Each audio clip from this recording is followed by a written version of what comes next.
कृषि दर्शन। खेत खलिहानों की जहाँ होती बात, उपज और समझ बढ़ाने की करते सब बात। समाचार मिले, उपचार मिले, कृषि से विज्ञान जुड़े तो तकनीकों का ज्ञान मिले। खेतों की तस्वीरों में हरियाली का रंग भरे, किसानों की तकदीरों में खुशहाली का संग रहे। कृषि दर्शन, कृषि दर्शन, कृषि दर्शन, कृषि दर्शन, कृषि दर्शन, कृषि दर्शन, कृषि दर्शन, कृषि दर्शन। खेत खलिहान सफल किसान कृषि दर्शन कार्यक्रम में आप सभी किसान भाई बहनों का तहे दिल से स्वागत है। रूपा भोजी का जोहार।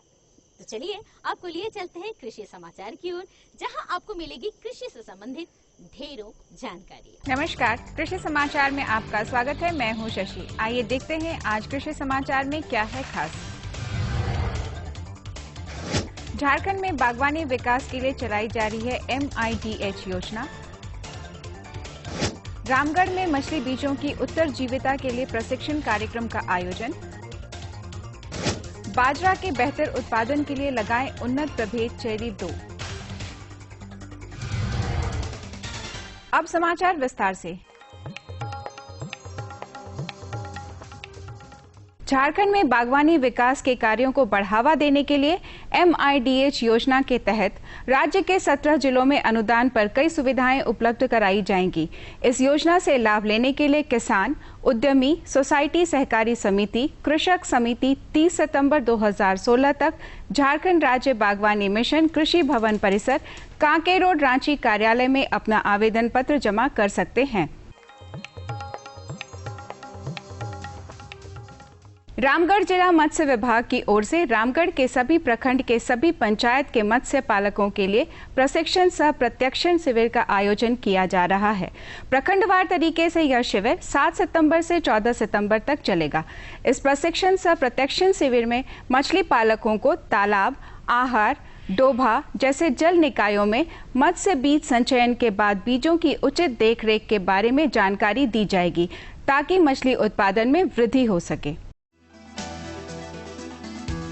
सब्जी फसलों में बोरान की कमी से उपज में कमी आ जाती है। किसान भाई बोरान की कमी हो तो रोपाई के 10 दिन बाद सलूबोर नामक दवा और यूरिया का घोल बनाकर फसल पर छिड़काव करें। सब्जी फसलों में बोरान पोषक तत्व की आपूर्ति के लिए रोपाई के 10 दिन बाद सोलूबोर दवा 2 ग्राम प्रति लीटर पानी की दर से घोल बनाकर फसल पर छिड़काव करें।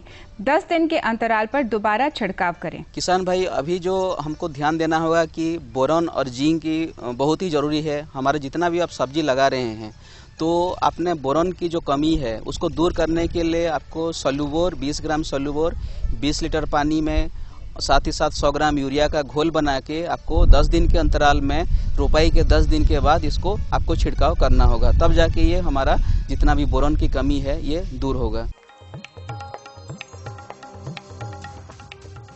राज्य के जो किसान बाजरा और लोबिया की खेती करना चाहते हैं, उन्हें इन फसलों से अधिक उपज लेने के लिए जिन उन्नत प्रभेदों का चयन करना ज्यादा फायदेमंद होगा, इस संबंध में कृषि विशेषज्ञ की सलाह है। बाजरा और लोबिया का खेती कर सकते हैं किसान भाई। बाजरा में चरी 2, राज बाजरा, चारा कुंभी 1, लोबिया का गुजरात लोबिया, UPC 42, बुंदेल लोबिया 1 और लोबिया 88 का खेती कर सकते हैं।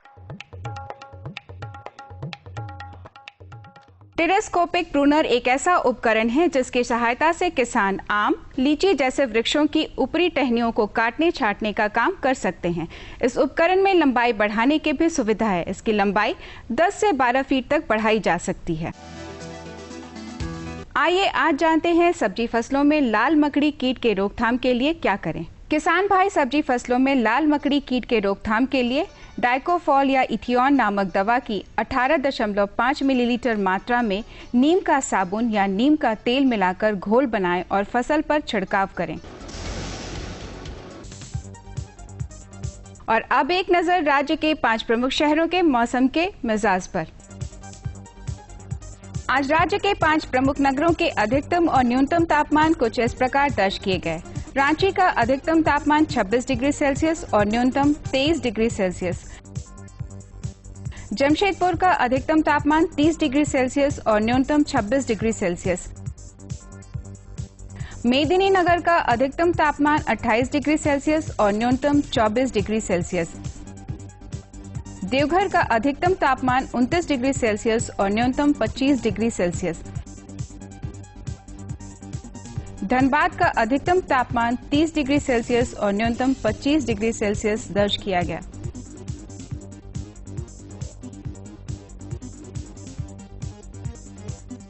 भारतीय मौसम विभाग से प्राप्त जानकारी के अनुसार अगले कुछ दिनों तक वर्षा होने की संभावना है।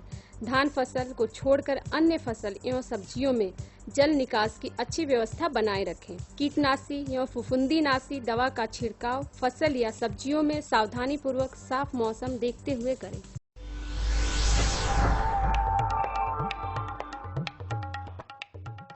और अब मंडी भाव में आइए नजर डालते हैं अनाजों के भाव पर। मंडी भाव आज कृषि उत्पाद बाजार समिति लोहरदगा में विभिन्न खाद्यान्नों के थोक भाव कुछ इस प्रकार दर्ज किए गए। चावल मोटा 1700 रुपए से 1900 रुपए, चावल मध्यम 2000 रुपए से 2200 रुपए, चावल उत्तम 3000 रुपए से 3200 रुपए, गेहूं 1600 रुपए से 1820 रुपए, दाल अरहर 11000 रुपए से 12200 रुपए, सरसों तेल 11500 रुपए से 12500 रुपए, चीनी 4000 रुपए से 4200 रुपए, आलू 2000 रुपए से 2200 रुपए और प्याज 1500 रुपए से 2000 रुपए प्रति क्विंटल रहा। कृषि समाचार में आज इतना ही। अगले दिन अगले अंक में फिर मुलाकात होगी कुछ ताजा तरीन खबरों के साथ। तब तक के लिए दीजिए इजाजत। नमस्कार, जोहार। अभी आप देख रहे थे कृषि समाचार, जिसके अंतर्गत आपने जानकारी ली मंडी की भाव के बारे में, मौसम के मिजाज के बारे में और तरह तरह की खेती बाड़ी के बारे में। अब वक्त हो चला है एक छोटे से विराम का। कहीं जाइएगा नहीं, हम यूं गए और यूं आए। सब्जी में मसाला ज्यादा है। कितनी बार कहा है कि जितनी जरूरत हो बस उतना ही डाला करो। अरे मुझसे तो ऐसा कभी कभार होता है। और तुम जो हमेशा खेत में अनाप शनाप कीटनाशक डालते हो, उसका क्या? ठीक ही तो कह रही है बहू। देख, खेत में उतनी ही दवा डाल जितनी जरूरत हो। याद रखो, कीटनाशक जहरीले होते हैं। डिब्बे पे लिखी सूचना के हिसाब से ही दवा डालनी चाहिए। पहले फेरोमोन ट्रैप, फ्लाइट ट्रैप, मित्र कीट, जैविक कीटनाशक आदि का इस्तेमाल करें। जरूरत पड़ने पर ही रासायनिक कीटनाशक का इस्तेमाल करें। छिड़काव सुबह या शाम दस्ताने, मास्क और पूरी आस्तीन वाले कपड़े पहनकर करें। हवा की दिशा में छिड़काव करते हुए पीछे जाएं। दवा के डिब्बे, छिड़काव यंत्र सुरक्षित जगह पर रखें। अब कुछ समझे क्या? हाँ, समझ गया मेरी रानी। अब ना करो नादानी। इसने पिला दिया ना तुझे पानी। विराम के बाद एक बार फिर से स्वागत है आप सभी किसान भाई बहनों का। किसान भाई बहनों, जैसा कि हम जानते हैं कि आप खेती बाड़ी के साथ साथ पशुपालन भी करते हैं, और यदि आपके पास दुधारू पशु हैं तो उसका खास ख्याल रखना पड़ता है हमें, ताकि दूध की उत्पादन ज्यादा हो सके। इसके लिए हम कैसा आहार प्रबंधन करें ताकि हमें अपने पशु से दूध अधिक उत्पादन में मिल सके। तो आइए जानकारी ले लेते हैं इस विषय पर। किसान भाई अक्सर इस बात की शिकायत करते हैं कि अच्छी नस्ल की गाय पालने के बावजूद उन्हें वांछित दूध की मात्रा नहीं मिल पाती है। इसका सर्वप्रमुख कारण है दुधारू मवेशियों के लिए संतुलित आहार का अभाव। अधिकांश पशुपालक अपने दुधारू मवेशियों को घास के साथ साथ अन्य संतुलित आहार नहीं देते हैं, जिसकी वजह से बच्चियों की बढ़वार और दूध देने वाली गायों की दुग्ध उत्पादन प्रभावित होती है।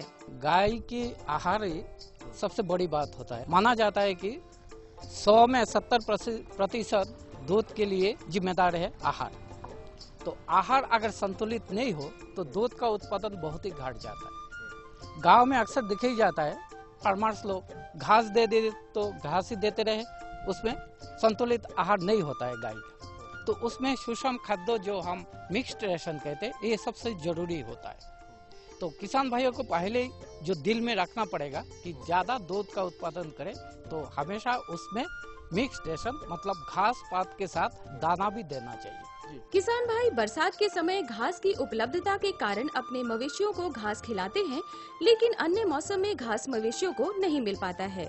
खुली जगहों से काटी गई घास में पार्थेनियम होने की वजह से दूध उत्पादन पर प्रतिकूल असर पड़ता है।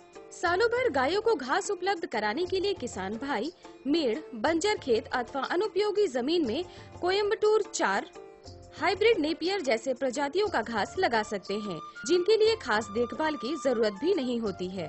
जनरली होता है क्या, आमतौर पर हम जो घास खेत में उगते हैं यही दे देते, लेकिन आजकल सरकार की तरफ से फॉडर प्रोडक्शन बोल के एक प्रकल्प ले गया, जिस प्रकल्प के अंदर आपका तरह तरीके का घास का उत्पादन करने की इंतजाम है। तो उसी में आपको जो जो घास लगा सकते हैं गांव में और घर में, ये है कोयम्बटूर 4, हाइब्रिड नेपियर, फिर सेनक्रास सिलियरी वगैरह बहुत सारे घास है। इवन अगर कुछ भी नहीं मिले तो आप 2 घास भी गाय को खिला सकते हैं। दुधारू पशुओं को उनकी आयु और अवस्था के हिसाब से संतुलित आहार उपलब्ध कराने पर उनकी बढ़वार और दूध देने की क्षमता बेहतर होती है।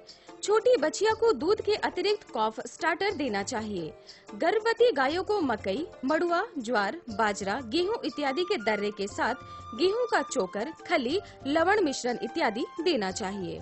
जब गाय धीरे धीरे बड़ा होने लगता है बच्चे से तो पहले आपको एक दूध तो मिलता है इनको आहार के लिए, ऊपर से थोड़ा सा आप अलग से राशन भी देना चाहिए कि उसका सेहत के लिए। और बच्ची जब बड़े होता है, जब प्रेग्नेंट हो जाता है, तब उसके लिए संतुलित आहार जरूरी होता है, क्योंकि इसमें गाय का भी साथ में उसका बच्चा दोनों का भी आहार चाहिए। तो उसमें जब भी उसका प्रेगनेंसी बढ़ते जाता है, जैसे 4 महीना हो गया, 3-5 महीना हो गया, बढ़ते जाएगा, आप इसको आहार को थोड़ा सा धीरे धीरे बढ़ाते जाइए। और उसमें संतुलित मात्रा जैसे मिनरल मिक्सचर वगैरह है, गेहूं का भूसा, चावल का गुड़ा, आटा का जो गुड़ा होता है, वो जो हम लोग आमतौर पर नहीं खाते, इसको आप मिक्स करके इसके नमक भी थोड़ा सा दीजिए, तो ये संतुलित आहार बन जाता है। और ये धीरे धीरे आप बढ़ाते जाइए। जैसे एक गाय का वजन हो गया 300 किलो, और उसमें आप अगर सिर्फ घास दे तो 2 तिहाई घास दीजिए, 1 तिहाई दाना दीजिए। दुधारू गायों के लिए चारा एवं पुवाल के अलावे दाना मिश्रण तकरीबन 400 से 500 ग्राम प्रति किलोग्राम दूध के हिसाब से दें। दूध की मात्रा के अनुरूप प्रति किलोग्राम के हिसाब से आधा किलोग्राम दाना का मिश्रण बढ़ाएं। और जब दूध देने लगता है, आमतौर पे हमको थम्स रूल इसको कहते हैं कि हाथ में आप इसको मान ले सकते हैं कि 1 किलो दूध के लिए कम से कम आधा किलो दाना जरूरी होता है। कोई गाय मान लिया आपको दे रहा है 5 किलो दूध, तो आमतौर पर इसके मेंटेनेंस के लिए आप दे रहा है 2-2.5 किलो दाना, और 5 किलो दूध के लिए और 2.5 किलो दाना देना होगा। तो कम से कम आपको 5 किलो देना चाहिए। लेकिन किसान के पास अगर इतना बंदोबस्त नहीं है तो कम से कम 3 से 3.5 किलो दाना तो जरूर इसको दे 5 किलो दूध के लिए। जब दूध बढ़ते जाएगा 10 किलो तक हो जाएगा, तो अब इसको आप कम से कम 5 से 7 किलो दाना जरूर खिलाएं। तो उससे आपका दूध का मात्रा हमेशा ठीक रहेगा और कम से कम 8 से 9 महीना तक दूध देते रहेगा। नवजात बच्चियों को प्रतिदिन कम से कम 2.5 किलो दूध पीने दें। 4 से 14 दिनों तक के बच्चिया को 3 किलो तक दूध पिलाएं। 15 से 30 दिनों के बच्चिया को 3.25 किलो दूध के साथ साथ कॉफ स्टार्टर दें। आगामी महीनों में कॉफ स्टार्टर और हरा चारा की मात्रा दें। बच्ची के लिए आप पहले तो शुरू करिए, जब बच्चा दे देते तब आप बच्चा को कम से कम उसका जो बॉडी वेट है, मान लिया 30 से 35 किलो वजन है, तो कम से कम इसके 2.5 से 3 किलो तक दूध इसको पिलाए। इसलिए है कि 1/10 ऑफ बॉडी वेट इसको दूध हमेशा देना चाहिए। 1/10 का दूध इसका जरूरत होता है बढ़ने के लिए। जब उम्र बढ़ते जाएगा, धीरे धीरे घास खाने लग जाएगा, तब आपको उसको घास के साथ थोड़ा दाना भी दीजिए कि इसको आदत पड़े दाना खाने का, और उसको उसमें सेहत का भी कमजोरी ना आए। बरसात के समय घास देते वक्त कुछ सावधानियों की जरूरत होती है। बरसात शुरू होने से पहले दुधारू मवेशियों को कृमिनाशक दवाइयां अवश्य दें। बरसात में जब भी हरा चारा देते हैं, धो कर दें, इससे गायों को शुद्ध हरा चारा मिल पाएगा, जिससे वे स्वस्थ रहेंगी। जब भी हरा चारा देंगे इसको धो के आप जरूर दीजिएगा, खेत के उठा के सीधा आप दे देंगे तो उसके साथ परजीवी आपका गाय का पेट में आने का संभावना ज़्यादा रह जाता है। तो इसको आप धो के थोड़ा सा दीजिएगा तो उससे वो परजीवी का जो अंडे वगैरह रहते हैं वो निकाल जाता है, परजीवी भी लगे हुए तो निकाल जाता है। तो हमेशा जब भी घास पात देते हैं आप धो के इनको दे दें। अपने पशुओं को घास, हरा चारा के साथ साथ मिनरल मिक्सचर अवश्य खिलाएं। इससे गायों के स्वास्थ्य, दूध उत्पादन और बाढ़ अभियान पर बहुत अच्छा प्रभाव पड़ता है। तो कैसी लगी ये जानकारी? अच्छी लगी ना? चलिए ले लेते एक छोटा सा विराम और आपको दिखाते हैं संदेश।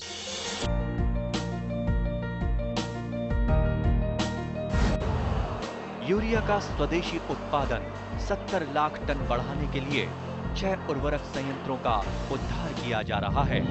FCIL के गोरखपुर, सिंदरी, तलचर और रामागुंडम संयंत्र, HFCL की बरौनी इकाई और BVFCL की नामरू फोर्थ। सोने पर सुहागा ये है कि देश में अब बनेगा सिर्फ नीम लेपित यूरिया, क्योंकि इससे होगा किसानों का फायदा ही फायदा। अनाज का उत्पादन 10% तक बढ़ेगा, बढ़ेगी 10 से 15% नाइट्रोजन क्षमता।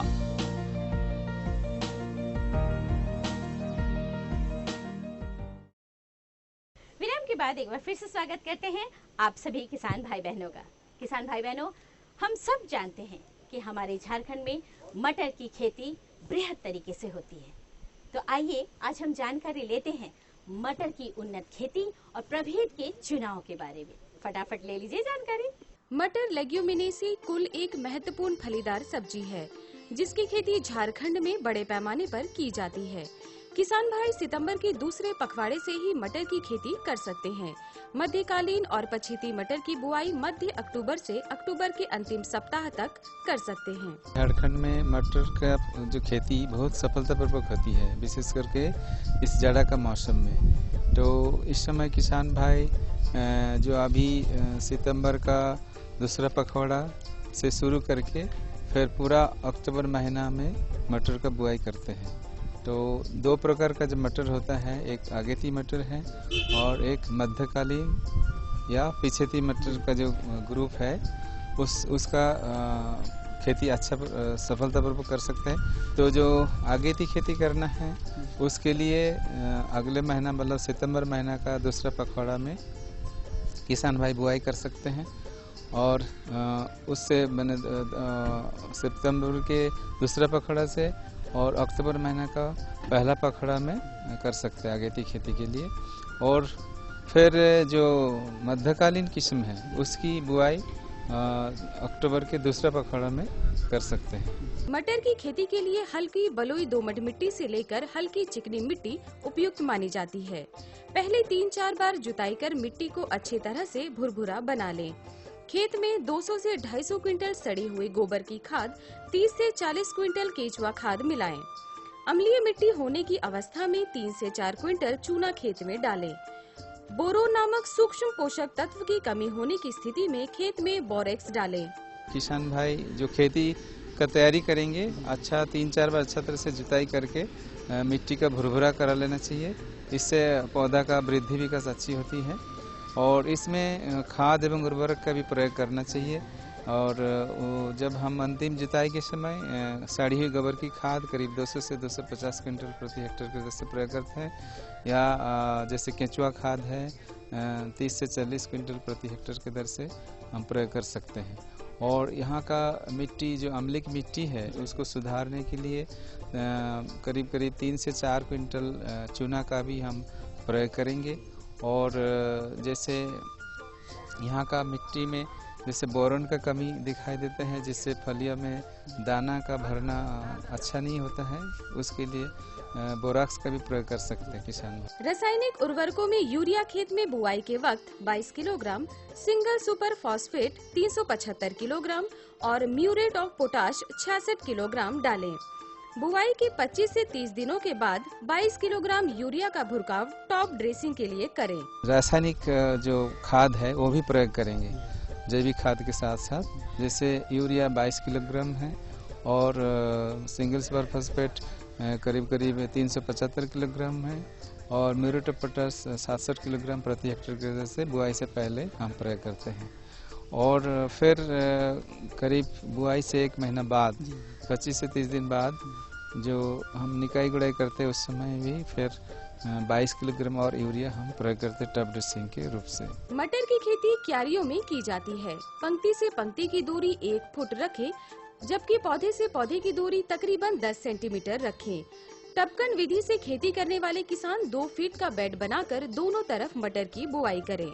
बुआई से पहले 2.5 ग्राम बेबीस्टीन से प्रति किलोग्राम बीज को उपचारित करें, जिससे पौधों को कई फफूंदी जनित रोगों के संक्रमण से बचाया जा सके। छोटे छोटे क्यारी बना के उसमें पंक्ति में लगाते हैं। तो पंक्ति से पंक्ति का दूरी हम रखते हैं 1 फीट, और जो बीज हम गिराते हैं पंक्ति में तो जो पौधा से पौधा का दूरी हम रखते हैं 4 इंच या 10 सेंटीमीटर। और जैसे अभी आजकल जो उन्नत तरीके से खेती हो रहा है, जैसे हम ड्रिप सिंचाई से मतलब टपकन विधि से कर रहे हैं, तो ऊंचा बेड बना के 2 फीट चौड़ा बेड बना के उसमें हम डबल लाइन में मतलब उसका खेती कर सकते हैं। तो उसमें भी हमारा लाइन से लाइन की मैंने दूरी पंक्ति से पंक्ति का दूरी 1 फीट रहेगा, और पौधा से पौधा हम 10 सेंटीमीटर रखेंगे या 20 सेंटीमीटर रखेंगे। तो इस तरह का वो मल्चिंग देके हम उसमें खेती कर सकते हैं ड्रिप सिंचाई के द्वारा। तो इसी सब खेती कर सकते हैं। और 1 हेक्टेयर खेती के लिए करीब 80 से 100 किलोग्राम बीज का आवश्यकता पड़ती है। और एक चीज़ किसान भाई जरूर ध्यान में रखें, जब बीज का बुआई करेंगे तो उसमें उपचार करके ही बुआई करेंगे। तो बेबीस्टीन दवा 2.5 ग्राम प्रति किलो बीज के हिसाब से उपचारित करके ही बुआई करेंगे, जिससे पौधा का अंकुरण के समय कोई फफूंदी का प्रकोप ना हो, रोग बीमारी का प्रकोप ना हो। मटर की कई प्रजातियां हैं। ऐसे किसान जो अगेती मटर की खेती करना चाहते हैं वे अर्किल, मटर अगेता 6, काशी उदय और काशी नंदिनी जैसी किस्मों का चुनाव करें। मध्यकालीन मटर की प्रमुख किस्में स्वर्ण अमर, स्वर्ण मुक्ति, विवेक एवं काशी शक्ति है। विलंब से बुआई करने वाले किसान NP 29 और आजाद 1 जैसी किस्मों का चुनाव कर सकते हैं। जो उन्नत किस्म है वो पहला में आता है अर्किल, जो सभी किसान भाई जानते करते भी हैं, और वो करीब 48 से 50 दिन में उसका फलिया तुड़ाई योग्य हो जाती है, और करीब 70 से 75 क्विंटल प्रति हेक्टेयर की दर से इसका उपज क्षमता है हरी फली का। और इसके अलावा है मटर अगेता 6 करके है, जो पंजाब कृषि विश्वविद्यालय से विकसित हुई है। और फिर और एक है BL मटर अगेती मटर 7, जो विवेकानंद पर्वतीय कृषि अनुसंधान संस्थान अल्मोड़ा उत्तराखंड से विकसित हुई है। ये सब उन्नत। उसके अलावा जो भारतीय सब्जी अनुसंधान संस्थान वाराणसी से विकसित है, काशी उदय है, काशी नंदिनी है। तो ये सब अगेती ग्रुप में आता है, इसका खेती किसान भाई कर सकते हैं। इसके अलावा जो मध्यकालीन किस्म है उसमें उन्नत किस्म जो हमारे इस अनुसंधान केंद्र से विकसित हुई है वो है सरनामर है, जिसका फली गहरा हरा रंग का होता है, लंबे होते हैं, और उसमें दाना का संख्या भी 8 से 9 होता है, और उपज क्षमता करीब 200 से 250 क्विंटल प्रति हेक्टेयर की दर से है। फिर दूसरी किस्म में जो हल्के हरे रंग के होते हैं, और वो है स्वर्ण मुक्ति है। तो उसका भी, ये दोनों का बीज हमारे इस केंद्र से प्राप्त करके किसान भाई खेती कर सकते हैं। उसका भी उपज क्षमता करीब 200 से 250 क्विंटल प्रति हेक्टेयर की दर से। इसके अलावा है विवेक करके है, जो विवेकानंद पर्वतीय कृषि अनुसंधान संस्थान अल्मोड़ा से विकसित हुई है। फिर काशी शक्ति है, जो हमारा भारतीय सब्जी अनुसंधान संस्थान से विकसित हुई है। तो ये सब किस्म उन्नत किस्म है, जिसका खेती किसान भाई मध्यकालीन के लिए सफलतापूर्वक कर सकते हैं। फलियों की तुड़ाई फसलों के किस्म के आधार पर निर्भर करती है। इसकी तुड़ाई 50 से 60 दिनों से लेकर 100 दिनों तक की जाती है। ध्यान रहे कि तोड़ते समय शाखा व छोटी फली न टूटे। अच्छे उत्पादन के लिए अनुशंसित मात्रा में उर्वरक एवं अनुशंसित बीज के उपयोग के साथ साथ उकठा, ब्लाइट एवं पाउडरी मिल्ड्यू जैसे रोगों से फसल के बचाव का उचित प्रबंधन करें। तो कैसी लगी हमारी जानकारी, हरी भरी जानकारी? जानकारी तो हमारे पास और भी है किसान भाई बहनों, लेकिन वक्त की कमी है। आज की जानकारी यहीं तक। अगली जानकारी अगले अंक में हम जरूर आपको दिलवाएंगे, लेकिन आप फटाफट कागज और कलम उठा लीजिए ताकि आप हमारा पता नोट कर सके। और आपकी समस्या और सुझाव हम तक लिखकर भेज सके। हमारा पता है कार्यक्रम कृषि दर्शन, कृषि प्रकोष्ठ द्वारा केंद्र निदेशक, दूरदर्शन केंद्र, रातू रोड, रांची। पिन संख्या 834001। तो हमें रहेगा आपके खतों का बेसब्री से इंतजार। लिखना बिल्कुल मत भूलिएगा। अब मुझे और मेरी पूरी टीम को दीजिए इजाजत। नमस्कार।